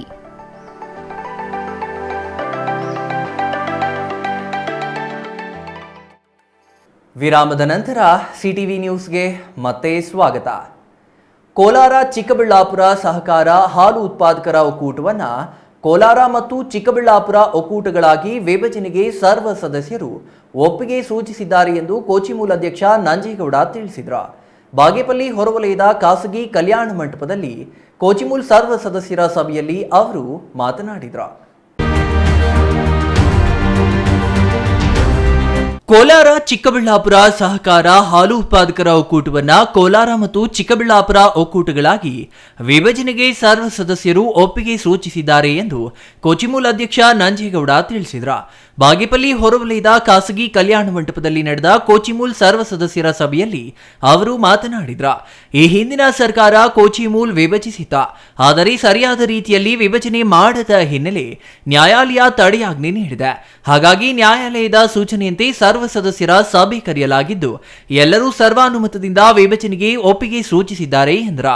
ಆಡಳಿತ ಮಂಡಳಿ ಅಧಿಕಾರಾವಧಿಯಲ್ಲಿ ಸುಮಾರು 220 ಕೋಟಿ ಅನುದಾನದಲ್ಲಿ ಎಂವಿ ಕೃಷ್ಣಪ್ಪ ಹೆಸರಲ್ಲಿ ಮೆಗಾ ಡೈರಿ ಸ್ಥಾಪಿಸಲಾಗುತ್ತಿದೆ. ಸುಮಾರು 65 ಕೋಟಿ ವೆಚ್ಚದಲ್ಲಿ ಚಿಂತಾಮಣಿಯಲ್ಲಿ ಐಸ್ ಕ್ರೀಂ ಘಟಕದ ಕಾಮಗಾರಿ ಆರಂಭವಾಗಿದೆ. ಒಕ್ಕೂಟದಿಂದ ತಿಂಗಳಿಗೆ 2 ಕೋಟಿ ವಿದ್ಯುತ್ ಬಿಲ್ ಪಾವತಿ ಮಾಡುತ್ತಿದ್ದು ಅದನ್ನು ಉಳಿಸಲು ಸೋಲಾರ್ ಪ್ಲಾಂಟ್ ಸ್ಥಾಪಿಸಲಾಗಿದೆ. ಕೆಲವೇ ತಿಂಗಳಲ್ಲಿ 12 ಮೆಗಾವ್ಯಾಟ್ ವಿದ್ಯುತ್ ಉತ್ಪಾದನೆ ಮಾಡಲಾಗುತ್ತದೆ. ಚಿಕ್ಕಬಳ್ಳಾಪುರದಲ್ಲಿ 130 ಕೋಟಿ ವೆಚ್ಚದಲ್ಲಿ ಹಾಲಿನ ಪ್ಯಾಕಿಂಗ್ ಘಟಕ ಮಾಡಲಾಗುತ್ತಿದೆ ಎಂದು ನಂಜೇಗೌಡರವರು ತಿಳಿಸಿದರು. ಮಾಡಿರೋದು ಸರಿ ಇಲ್ಲ ಅಂತೇಳಿ ಇಂದಿನ ಸರ್ಕಾರ ಅವಧಿಯಲ್ಲಿ ಮಾಡಿದನ್ನ ಕೋರ್ಟ್ಗೆ ಹೋದಂಥ ಸಂದರ್ಭದಲ್ಲಿ ಕೋರ್ಟಲ್ಲಿ ಅದಕ್ಕೆ ವಿಭಜನೆಗೆ ತಡೆಯಾಜ್ಞೆ ಕೊಟ್ಟಿದ್ದು, ಮತ್ತು ಆಡಳಿತ ಮಂಡಳಿ ನಮ್ಮ ಎರಡೂ ಜಿಲ್ಲೆಯ ಆಡಳಿತ ಮಂಡಳಿ ಅವರ ಅಧಿಕಾರಕ್ಕೆ ಸರಿಯಾದ ರೀತಿ ಪವರ್ ಕೊಡದೆ ಹಿಂದಿನ ಸರ್ಕಾರ ಮತ್ತು ಕೋರ್ಟ್ ಮೆಟ್ಲಿಗೆ ಹೋಗಿದ್ದ ಕಾರಣದಿಂದ ಅದು ಹಂಗೆ ಪೆಂಡಿಂಗ್ ಉಟ್ಕೊಂಡಿತ್ತು. ಮತ್ತು ಸರ್ಕಾರ ಬದಲಾವಣೆ ಆದಮೇಲೆ ಆ ಕೋರ್ಟಲ್ಲಿದ್ದಂಥದ್ದನ್ನು ಸರ್ಕಾರ ವಾಪಸ್ ತಗೊಂಡು ವಿಭಜನೆ ಮಾಡೋ ರೀತಿಯಲ್ಲಿ ಮಾಡಿರಲಿಲ್ಲ. ಅದರಿಂದ ಕೋರ್ಟ್ ಮೆಟ್ಲು ಹೋಗಿದೆ. ಅದನ್ನು ಮಾಡ್ತೀವಿ. ಆಡಳಿತ ಮಂಡಳಿಗೆ ಮತ್ತು ಹಾಲು ಉತ್ಪಾದಕರ ಪರವಾಗಿ ಆಡಳಿತ ಕೊಡಬೇಕಾದ್ರೆ ಕೋರ್ಟ್ ಮುಂದೆ ಕ್ಲಿಯರ್ ಮಾಡಿಕೊಟ್ಟಿದ್ದ ಸರ್ಕಾರ ನಮಗೆ ಸಿಕ್ಕಂಥ ಸುಮಾರು 1 ವರ್ಷ ಅವಧಿಯಲ್ಲಿ ಇತಿಹಾಸ ಪುಟದಲ್ಲಿ ಶಾಶ್ವತ ಉಳ್ಕೊಂಡಂಥ ಯೋಜನೆಗಳನ್ನು ತಗೊಂಡಿದ್ವಿ. ವಿಶೇಷವಾಗಿ ಚಿಕ್ಕಬಳ್ಳಾಪುರ ಜಿಲ್ಲೆಯಲ್ಲಿ ಮೊದಲು ಮೆಗಾ ಡೈರಿ ಅಂತ ಏನು ಮಾಡಿದ್ವಿ. ಅದಾದಮೇಲೆ ಕೋಲಾರಲ್ಲಿ ಸುಮಾರು 37-38 ವರ್ಷ ಬೆಂಗಳೂರಿಂದ ವಿಭಜನೆ ಆದಮೇಲೆ ಅಲ್ಲಿ ಹೊಸ ಡೈರಿ ಮಾಡೋದಕ್ಕೆ ಅವಕಾಶ ಸಿಕ್ಕಿರಲಿಲ್ಲ.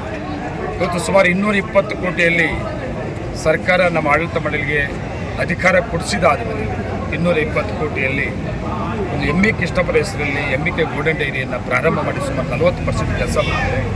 ಕೋಚಿಮೂಲ್ ಮಾಜಿ ಅಧ್ಯಕ್ಷ ಕೆವಿ ನಾಗರಾಜ್ ಮಾತನಾಡಿ, ಈಗಿನ ಆಡಳಿತ ಮಂಡಳಿ ಅಧಿಕಾರ ವಿಸ್ತರಣೆಗಾಗಿ ವಿಭಜನೆ ಎಂದು ಹೇಳುತ್ತಿದ್ದಾರೆ. ಮೇ 12ಕ್ಕೆ ಇವರ ಅಧಿಕಾರಾವಧಿ ಮುಗಿದಿದ್ದು ಯಾವುದೇ ತೀರ್ಮಾನ ತೆಗೆದುಕೊಳ್ಳಬಾರದು ಎಂದು ನ್ಯಾಯಾಲಯ ಸೂಚಿಸಿದೆ. ಈ ವಿಷಯಗಳನ್ನ ಪ್ರಸ್ತಾಪಿಸಲು ಎಂದು ಅವಕಾಶ ಕೊಡಲಿಲ್ಲ. ಇವರಿಗೆ ಬೇಕಾದವರನ್ನ ಸಭೆಯಲ್ಲಿ ಕೂರಿಸಿ ಕೂಗುಗಳು ಹಾಕಿಸಿದ್ದಾರೆ.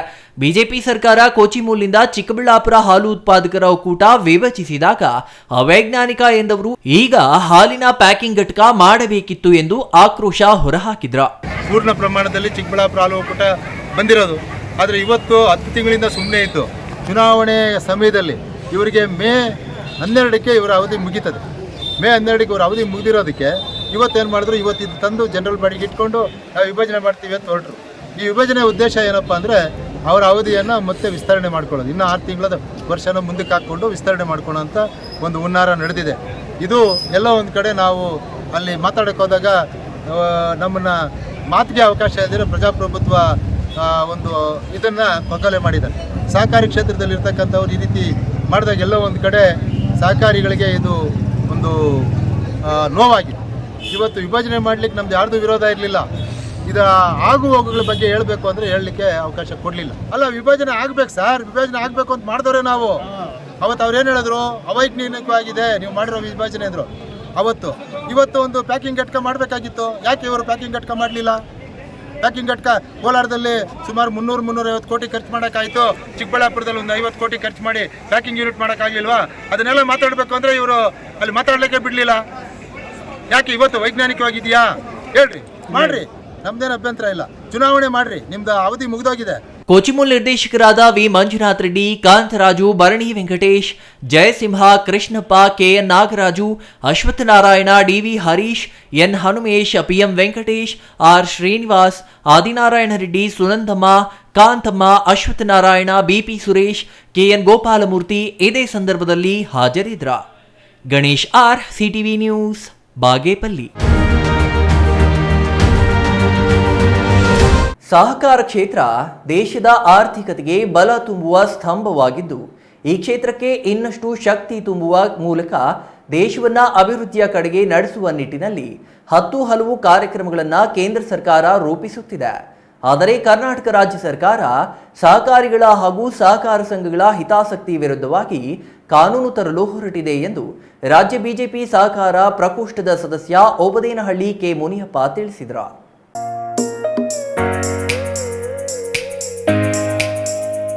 ಸಹಕಾರ ಕ್ಷೇತ್ರ ದೇಶದ ಆರ್ಥಿಕತೆಗೆ ಬಲ ತುಂಬುವ ಸ್ತಂಭವಾಗಿದ್ದು, ಈ ಕ್ಷೇತ್ರಕ್ಕೆ ಇನ್ನಷ್ಟು ಶಕ್ತಿ ತುಂಬುವ ಮೂಲಕ ದೇಶವನ್ನು ಅಭಿವೃದ್ಧಿಯ ಕಡೆಗೆ ನಡೆಸುವ ನಿಟ್ಟಿನಲ್ಲಿ 10 ಹಲವು ಕಾರ್ಯಕ್ರಮಗಳನ್ನು ಕೇಂದ್ರ ಸರ್ಕಾರ ರೂಪಿಸುತ್ತಿದೆ.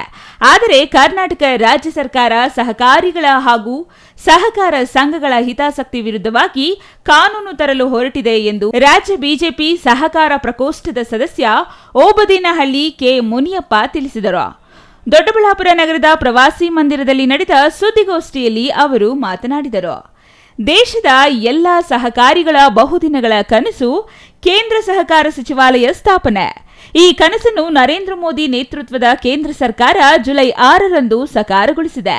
ಕೃಷಿ ಸಚಿವಾಲಯದಿಂದ ಬೇರ್ಪಡಿಸಿ ಪ್ರತ್ಯೇಕ ಸಚಿವಾಲಯ ಸ್ಥಾಪನೆಯಾಗಿದೆ. ಸಹಕಾರ ಸಚಿವಾಲಯ ಸ್ಥಾಪನೆಯ ನಂತರ ದೇಶದ ಒಟ್ಟು ಸಹಕಾರ ಸಂಸ್ಥೆಗಳು, ಒಟ್ಟು ಸಹಕಾರ ಸದಸ್ಯರು, ಅವುಗಳ ಸ್ವರೂಪ ಇತ್ಯಾದಿ ಮಾಹಿತಿ ಸಂಗ್ರಹಿಸಲಾಗಿದೆ ಎಂದರು. ಡಿಸೆಂಬರ್ 2023ರವರೆಗೆ ಒಟ್ಟು 3 ಹಂತದ ಬೇರೆ ಬೇರೆ ಸ್ವರೂಪಗಳನ್ನೊಳಗೊಂಡ ಸಹಕಾರಿ ಸಂಸ್ಥೆಗಳ ಮಾಹಿತಿ ಪಡೆಯಲಾಗಿದೆ. ಕೇರಳ ಹಾಗೂ ಮಣಿಪುರ ರಾಜ್ಯಗಳನ್ನು ಹೊರತುಪಡಿಸಿ ಉಳಿದ ಎಲ್ಲಾ ರಾಜ್ಯಗಳ ಪೂರ್ಣ ಮಾಹಿತಿ ಸಂಗ್ರಹವಾಗಿದೆ.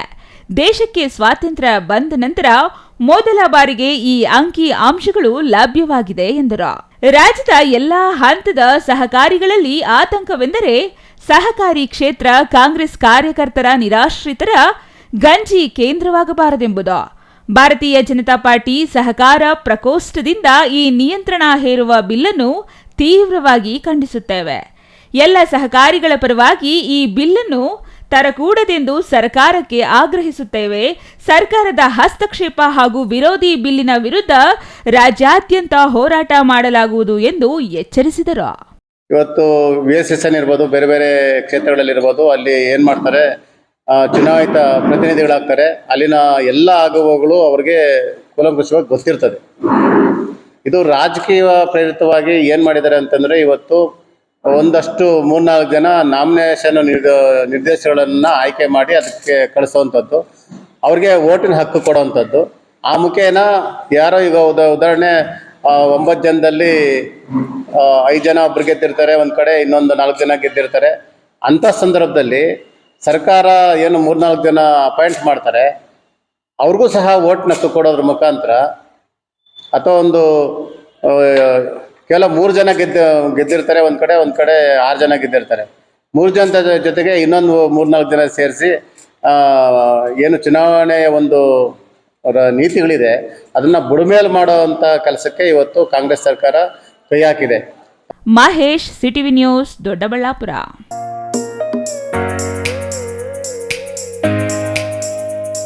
ಬಾಗೇಪಲ್ಲಿ ಪಟ್ಟಣದ ತಾಲೂಕು ಕಚೇರಿಯ ಆಹಾರ ಮತ್ತು ನಾಗರಿಕ ಸರಬರಾಜು ಇಲಾಖೆಯ ಕಚೇರಿ ಸಮೀಪ ತಿದ್ದುಪಡಿಗೆ ಅರ್ಜಿ ಸಲ್ಲಿಸಿ ಅನುಮೋದನೆಯಾಗದೆ ಪರದಾಡುತ್ತಿದ್ದಾರೆ.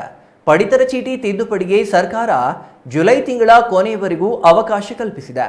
ಹಾಗಾಗಿ ಪಡಿತರ ಚೀಟಿಗೆ ಹೊಸದಾಗಿ ಹೆಸರು ಸೇರ್ಪಡೆ, ಹೆಸರು ತೆಗೆಯಲು ಸೇರಿದಂತೆ ಸಣ್ಣಪುಟ್ಟ ದೋಷಗಳನ್ನು ತಿದ್ದುಪಡಿ ಮಾಡಿಸಲು ಅರ್ಜಿ ಸಲ್ಲಿಸಿರುವವರ ಅನುಮೋದನೆ ಪಡೆದು ಪರಿಷ್ಕೃತ ಪಡಿತರ ಚೀಟಿ ಪಡೆಯಲು ಪರಿಪಾಟಲು ಪಡುವಂತಾಗಿದೆ.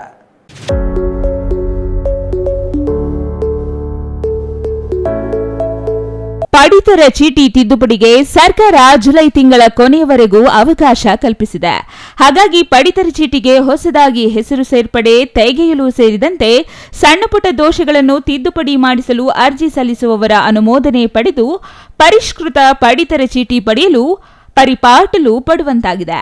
ಬಾಗೇಪಲ್ಲಿ ಪಟ್ಟಣದ ತಾಲೂಕು ಕಚೇರಿಯ ಆಹಾರ ಮತ್ತು ನಾಗರಿಕ ಸರಬರಾಜು ಕಚೇರಿಯ ಮುಂದೆ ಪಡಿತರ ಚೀಟಿ ತಿದ್ದುಪಡಿಗಾಗಿ ಅರ್ಜಿ ಸಲ್ಲಿಸಿದವರು ಬುಧವಾರ ಸಾಲಿನಲ್ಲಿ ನಿಂತು ಸರ್ಕಾರದ ವಿರುದ್ಧ ಆಕ್ರೋಶ ವ್ಯಕ್ತಪಡಿಸಿದ ಘಟನೆ ನಡೆಯಿತು. ಪಡಿತರ ಚೀಟಿ ತಿದ್ದುಪಡಿ ಮಾಡಿಸಲು ತಾಲೂಕಿನ ನಾನಾ ಗ್ರಾಮಗಳಿಂದ ಆಗಮಿಸಿದ ಜನರು ಬೆಳಗ್ಗೆಯಿಂದಲೇ ಕಚೇರಿ ಸಮೀಪ ಕಾಯುವಂತಾಗಿದೆ. ಸಮರ್ಪಕವಾಗಿ ಸರ್ವರ್ ದೊರೆಯದೆ ಅಧಿಕಾರಿಗಳು ಮತ್ತು ನಾಗರಿಕರು ಕಿರಿಕಿರಿ ಅನುಭವಿಸುವಂತಾಗಿದೆ. ಇದರಿಂದಾಗಿ ಪುಟಾಣಿ ಮಕ್ಕಳನ್ನು ಹೊತ್ತು ತಂದವರು ವಯೋವೃದ್ಧರು ಕಾದು ಕಂಗಾಲಾಗಿ ಪರದಾಡುವಂತಾಗಿದೆ.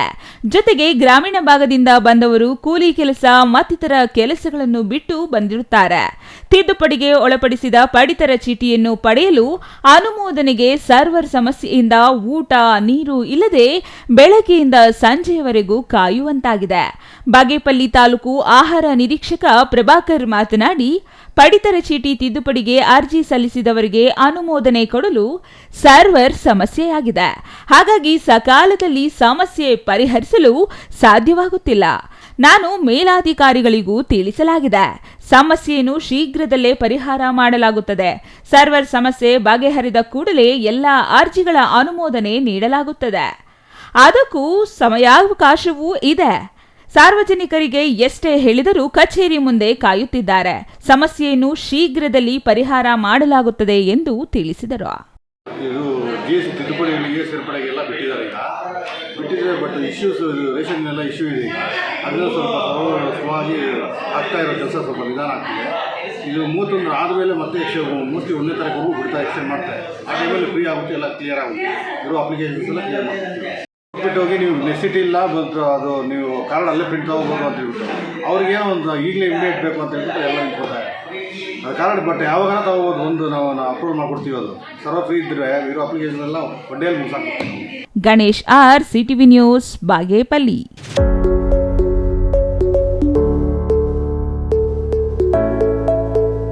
ಗುಡಿಬಂಡೆ ಸಾರ್ವಜನಿಕ ಆಸ್ಪತ್ರೆಯಲ್ಲಿ ವಿಶ್ವ ಜನಸಂಖ್ಯಾ ದಿನಾಚರಣೆ ಅಭಿಯಾನ ಆಯೋಜಿಸಲಾಗಿತ್ತು. ತಾಲೂಕು ಆರೋಗ್ಯಾಧಿಕಾರಿ ಡಾಕ್ಟರ್ ನರಸಿಂಹಮೂರ್ತಿ, ಆಡಳಿತ ವೈದ್ಯಾಧಿಕಾರಿ ಡಾಕ್ಟರ್ ಪ್ರದೀಪ್ ಸೇರಿದಂತೆ ವಿವಿಧ ಗಣ್ಯರು ಗುಡಿಬಂಡೆ ಮುಖ್ಯ ರಸ್ತೆಯಲ್ಲಿ ನಡೆಸಿದ ಜಾಥಾಗೆ ಹಸಿರು ನಿಶಾನೆ ತೋರಿ ಚಾಲನೆ ನೀಡಿದರು.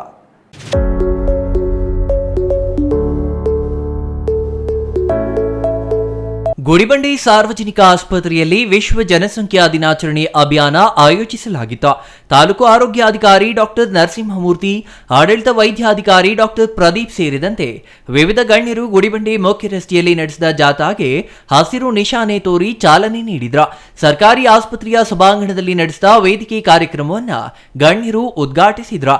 ಈ ವೇಳೆ ಆರೋಗ್ಯಾಧಿಕಾರಿ ಡಾಕ್ಟರ್ ನರಸಿಂಹಮೂರ್ತಿ ಮಾತನಾಡಿ, ಸಂತಾನ ನಿಯಂತ್ರಣ ಕಾರ್ಯಕ್ರಮಗಳು ಗುಡಿಬಂಡೆ ತಾಲೂಕಿನಲ್ಲಿ ಸಂಪೂರ್ಣ ಯಶಸ್ವಿಯಾಗಿವೆ.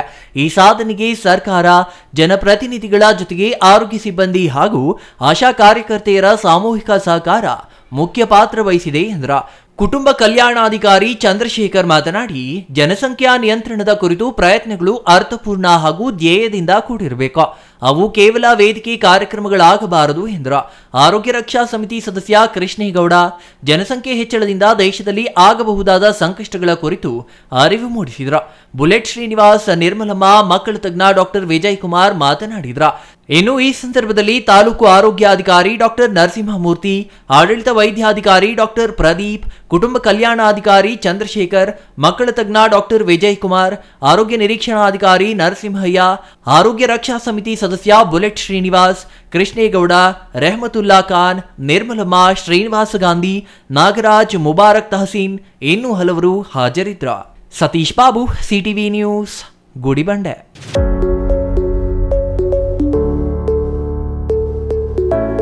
ರಾಜ್ಯಕ್ಕೆ ಕರ್ನಾಟಕ ಎಂದು ನಾಮಕರಣಗೊಂಡು 50 ವರ್ಷ ಪೂರೈಸಿದ ಹಿನ್ನೆಲೆಯಲ್ಲಿ ಕನ್ನಡ ಮತ್ತು ಸಂಸ್ಕೃತಿ ಇಲಾಖೆಯಿಂದ ಹೊರಡಿಸಿರುವ ಕರ್ನಾಟಕ ಸಂಭ್ರಮ 50ರ ಜ್ಯೋತಿ ರಥಯಾತ್ರೆ ಬಾಗೇಪಲ್ಲಿ ತಾಲೂಕಿಗೆ 27ರಂದು ಆಗಮಿಸಲಿದೆ.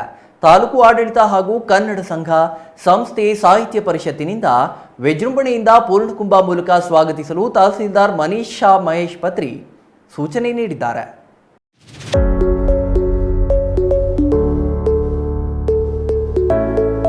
ಕರ್ನಾಟಕ ಸಂಭ್ರಮ 50ರ ಜ್ಯೋತಿ ರಥಯಾತ್ರೆ ಬಾಗೇಪಲ್ಲಿ ತಾಲೂಕಿಗೆ 27ರಂದು ಆಗಮಿಸಲಿದೆ.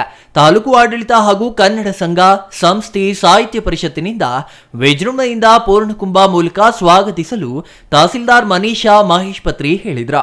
ಇಂದು ತಹಸೀಲ್ದಾರ್ ಕಚೇರಿ ಸಭಾಂಗಣದಲ್ಲಿ ಇಂದು ನಡೆದ ಪೂರ್ವಭಾವಿ ಸಭೆಯಲ್ಲಿ ಅವರು ಮಾತನಾಡಿದ್ರು. ಬೆಳಗ್ಗೆ ಪಟ್ಟಣದ ಚಿತ್ರಾವತಿ ಸೇತುವೆಯಿಂದ ವಿವಿಧ ಕಲಾ ತಂಡಗಳು ಹಾಗೂ ಸ್ತಬ್ಧ ಚಿತ್ರಗಳ ಮೆರವಣಿಗೆ ಆರಂಭವಾಗಲಿದೆ. ಶಾಸಕ ಎಸ್ಎನ್ ಸುಬ್ಬಾರೆಡ್ಡಿ ಕರ್ನಾಟಕ 50ರ ಸಂಭ್ರಮದ ಜ್ಯೋತಿಯನ್ನ ಬರಮಾಡಿಕೊಂಡು ತಾಯಿ ಭುವನೇಶ್ವರಿ ಪ್ರತಿಮೆಗೆ ಪುಷ್ಪಾರ್ಚನೆ ನೆರವೇರಿಸುವ ಮೂಲಕ ಮೆರವಣಿಗೆಗೆ ವಿದ್ಯುಕ್ತ ಚಾಲನೆ ನೀಡುವರು. ಮೆರವಣಿಗೆ ಚಿತ್ರಾವತಿ ಸೇತುವೆಯಿಂದ ಆರಂಭವಾಗಿ ನ್ಯಾಷನಲ್ ಕಾಲೇಜು ಆವರಣ ತಲುಪಲಿದೆ. ಮಾರ್ಗದುದ್ದಕ್ಕೂ ಬೀದಿಗಳ ಎಕ್ಕಲೆಗಳಲ್ಲಿ ದೀಪಾಲಂಕಾರ ಮಾಡಬೇಕು. ಜೊತೆಗೆ ಕನ್ನಡ ಬಾವುಟ ಪ್ರಮುಖ ವೃತ್ತಗಳಲ್ಲಿ ಕಟ್ಟಬೇಕು. ದೀಪಾಲಂಕಾರವಾಗಿರಬೇಕು ಎಂದು ಸೂಚನೆ ನೀಡಿದರು. ಇದು ನಮ್ಮದು ಕರ್ನಾಟಕ ಸಂಭ್ರಮ ಅಂತ 50 ವರ್ಷ ಕಂಪ್ಲೀಟ್ ಆಗಿರ್ತದೆ. ಅದಕ್ಕೋಸ್ಕರ ಇದು ರಥ ಏನಿದೆ ಇದು ಇಡೀ ನಮ್ಮ ಕರ್ನಾಟಕದ ರಾಜ್ಯದಾದ್ಯಂತ ಎಲ್ಲ ಜಿಲ್ಲೆಗಳಿಗೂ ಹೋಗಿ ಬರ್ತಾ ಇರುತ್ತೆ. ಸೊ ಈ ಚಿಕ್ಕಬಳ್ಳಾಪುರಕ್ಕೆ 25ನೇ ತಾರೀಕು ಎಂಟ್ರ್ ಆಗ್ತಿದೆ, 27 ಬಾಗೇಪಲ್ಲಿಗೆ ಬರ್ತಾ ಇದೆ. ಅವತ್ತು ನಾವು ನಮ್ಮ ಒಂದು ಬಾಗೇಪಲ್ಲಿ ತಾಲೂಕಿನಲ್ಲಿ ನಾವು ಆ ರಥದ ಮುಖಾಂತರ ನಾವು ಹೇಗೆ ಒಂದು ಅರಿವು ಮೂಡಿಸ್ಬಹುದು ಮತ್ತು ಅದರದ್ದು ಇಂಪಾರ್ಟೆನ್ಸ್ನ ನಾವು ಹೇಗೆ ನಮ್ಮ ಬಾಗೇಪಲ್ಲಿನಲ್ಲಿ ಒಂದು ಅವೇರ್ನೆಸ್ ಮೂಡಿಸ್ಬೋದು ಅಂತ ಅಂದ್ಬಿಟ್ಟು ಇದೊಂದು ಪ್ರೋಗ್ರಾಮ್. ತಾಲೂಕು ಕನ್ನಡ ಸಾಹಿತ್ಯ ಪರಿಷತ್ತು ಅಧ್ಯಕ್ಷ ಡಿಎನ್ ಕೃಷ್ಣಾರೆಡ್ಡಿ ಮಾತನಾಡಿ, ಗಡಿನಾಡಿಗೆ ಕರ್ನಾಟಕ ಸಂಭ್ರಮ ರಥ ಆಗಮಿಸುತ್ತಿರುವ ಹಿನ್ನೆಲೆಯಲ್ಲಿ ಮೆರವಣಿಗೆಯಲ್ಲಿ ಭಾಗವಹಿಸುವ ಸಂದರ್ಭದಲ್ಲಿ ಅತಿ ಹೆಚ್ಚಿನ ಸಂಖ್ಯೆಯಲ್ಲಿ ಕನ್ನಡ ಬಾವುಟಗಳು, ಶಾಲು ಧರಿಸುವುದು, ಶಾಲಾ ಕಾಲೇಜುಗಳ ವಿದ್ಯಾರ್ಥಿಗಳು ಹೆಚ್ಚಿನ ಸಂಖ್ಯೆಯಲ್ಲಿ ಮೆರವಣಿಗೆಯಲ್ಲಿ ಭಾಗವಹಿಸುವಂತೆ ಶಿಕ್ಷಣ ಇಲಾಖೆ ಸಹಕಾರವನ್ನ ಪಡೆಯಬೇಕು ಎಂದರು.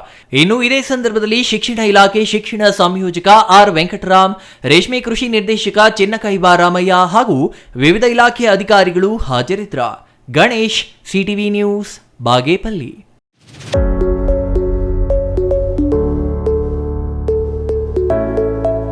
ಇದೀಗ ಚಿಕ್ಕದೊಂದು ವಿರಾಮದ ನಂತರ ಸಿಟಿವಿ ನ್ಯೂಸ್ ಮತ್ತೆ ಮುಂದುವರಿಯಲಿದೆ. ನಿಮ್ಮ ಮಕ್ಕಳ ಹುಟ್ಟುಹಬ್ಬವೇ ಕೇವಲ 500 ರೂಪಾಯಿಗೆ ಸಿಗಲಿದೆ ಪ್ರಚಾರ.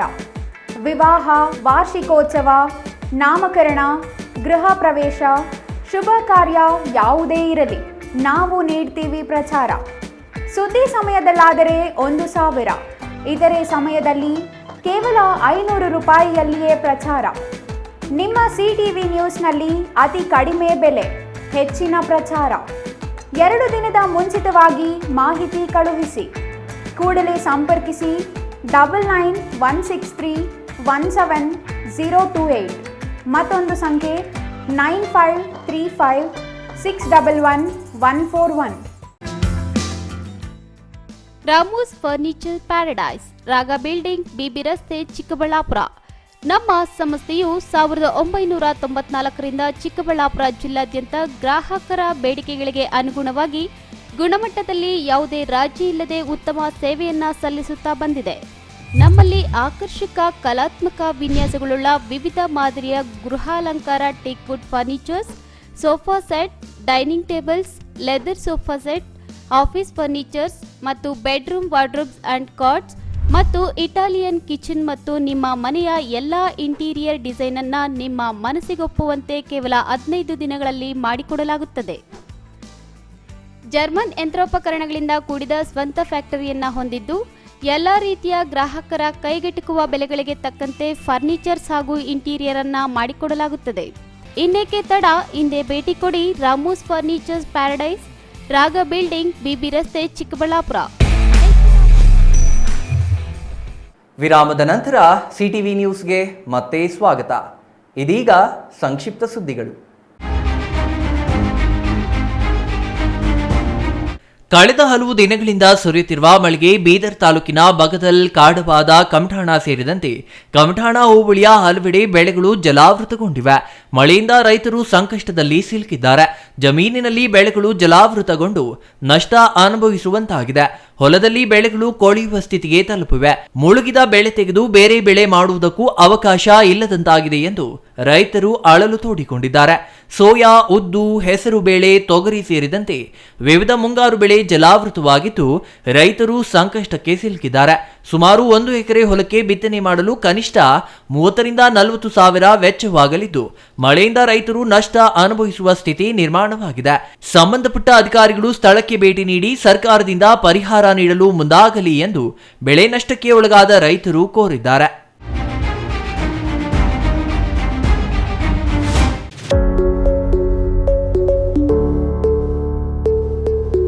ಪರಿಶಿಷ್ಟ ಪಂಗಡದ ಬಡಾವಣೆ ಅಭಿವೃದ್ಧಿಗಾಗಿ ಅನುದಾನ ಬಿಡುಗಡೆ ಮಾಡುವಂತೆ ವಿಧಾನಸಭೆ ಅಧಿವೇಶನದಲ್ಲಿ ಮುಖ್ಯಮಂತ್ರಿಗಳನ್ನ ಒತ್ತಾಯಿಸಿದ ಬೀದರ್ ದಕ್ಷಿಣ ವಿಧಾನಸಭಾ ಶಾಸಕ ಶೈಲೇಂದ್ರ ಬೆಲ್ದಾಳೆ ತಮ್ಮ ಕ್ಷೇತ್ರದಲ್ಲಿ 50,000 ಮಂದಿ ಪರಿಶಿಷ್ಟ ಪಂಗಡದ ಸಮುದಾಯದವರಿದ್ದು ಅವರ ಬಡಾವಣೆ ಅಭಿವೃದ್ಧಿಗೆ ಈವರೆಗೆ ಯಾವುದೇ ಅನುದಾನ ಬಿಡುಗಡೆ ಮಾಡಿಲ್ಲ ಎಂದು ಸಭಾಧ್ಯಕ್ಷರಿಗೆ ತಮ್ಮ ಅಳಲನ್ನ ತೋಡಿಕೊಂಡಿದ್ದಾರೆ. ಹಾಗೂ ಇದು ಕೇವಲ ಒಂದು ಕ್ಷೇತ್ರದ ಸಮಸ್ಯೆ ಮಾತ್ರ ಅಲ್ಲ, ಇತರ ಶಾಸಕರಿಗೂ ಇದೇ ಸಮಸ್ಯೆ ಇದೆ ಎಂದು ಹೇಳಿದರು.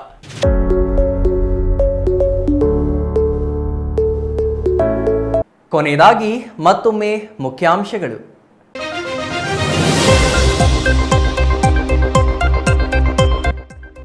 ಗುಡಿಬಂಡೆ ತಾಲೂಕಿನ ಹಂಪಸಂದ್ರ ಗ್ರಾಮದಲ್ಲಿ ಬೆಳ್ಳಂಬೆಳಗ್ಗೆ ಗುಂಡಿನ ದಾಳಿಗೆ ತಂದೆ ಮಗ ಬಲಿ. ಸ್ವಂತ ಅಣ್ಣನ ಮಗನನ್ನೇ ಗುಂಡು ಹಾರಿಸಿ ಕೊಂದ ತಮ್ಮ. ಬೆಳ್ಳಂಬೆಳಗ್ಗೆ ಗುಂಡಿನ ಸದ್ದಿಗೆ ಬೆಚ್ಚಿ ಬಿದ್ದ ಹಂಪಸಂದ್ರ ಗ್ರಾಮಸ್ಥರು. ಪ್ರತಿನಿತ್ಯ ಪ್ರಾಣ ಅಂಗೈಯಲ್ಲಿಟ್ಟುಕೊಂಡು ಶಾಲೆಗೆ ಹೋಗುವ ಸ್ಥಿತಿಯಲ್ಲಿ ಮಕ್ಕಳು.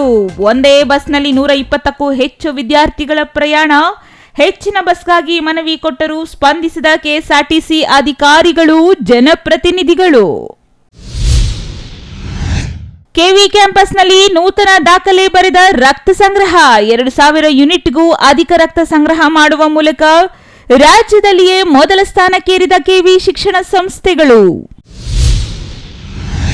ಚಿಕ್ಕಬಳ್ಳಾಪುರದಲ್ಲಿ 28ಕ್ಕೆ ಜಿಲ್ಲಾ ಬ್ರಾಹ್ಮಣ ಸಮ್ಮೇಳನ. ಸನಾತನ ಧರ್ಮ ಉಳಿವು ಸಮುದಾಯದ ಸಂಘಟನೆಗಾಗಿ ಸಮ್ಮೇಳನ ಎಂದ ಸಂಘದ ಅಧ್ಯಕ್ಷ ನಾಗಭೂಷಣ್. ವಿಪ್ರ ಬಂಧುಗಳು ಭಾಗವಹಿಸಲು ಮನವಿ. ಇದಿಷ್ಟು ಈ ಹೊತ್ತಿನ ಸುದ್ದಿ.